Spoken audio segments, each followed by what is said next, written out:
Igbo bụ Igbo, okwu dị kwurukwuru nakwa edebe ọnụ kwurukwuru wee kwuo ya.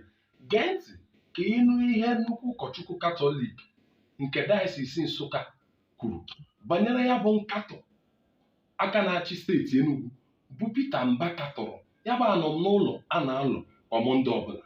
Nke bụ eziokwu bụ na asọba isi ọchụ aga n'ụzụ. Nnukwu ụkọchukwu Godfrey Onah mere ka a mara na mmadụ ama mbuchi ozu enyi n'isi were ụkwụ na-akpa abụzụ. Agaghị m ekwugbu gị n'okwu, gee ntị ka ị nụrụ ihe okwu maka achọba isi ọchụ ọkwa n'ụzụ ka a na-aga. Gee ntị nụrụ onu ya, kaba arụ tụsara m ozi ya na ọ bụrụ na ị gecha ya, maka na ntị na-anụ ihe abụghị ma ọha ka okpu ata. Chetakwa na ọ bụ anụ taa ka ara eze bụ na eze a na-achịka. Gee ntị nụrụ ihe Godfrey Onah kwuru.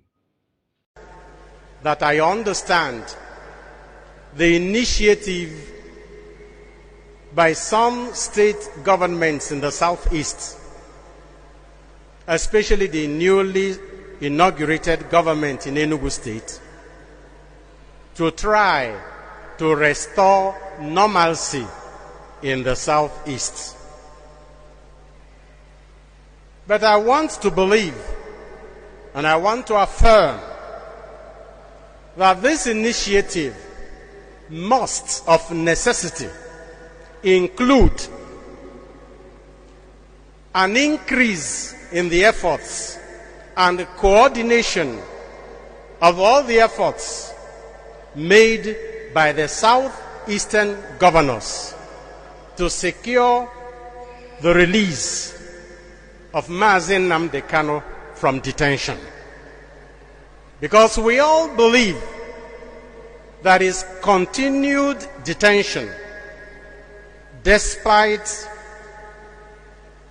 the ruling of a court of law and despite the powers invested in the president by law to intervene in such cases, his continued detention is largely responsible for the insecurity and the unrest we experience in the southeast.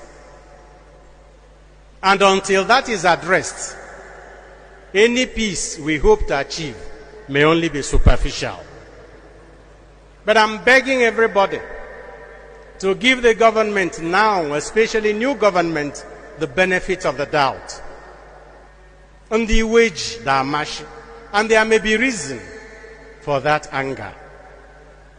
But I strongly believe that the entrenched positions, both of the government and of the agitators in this regard, have not brought us the peace we are looking for.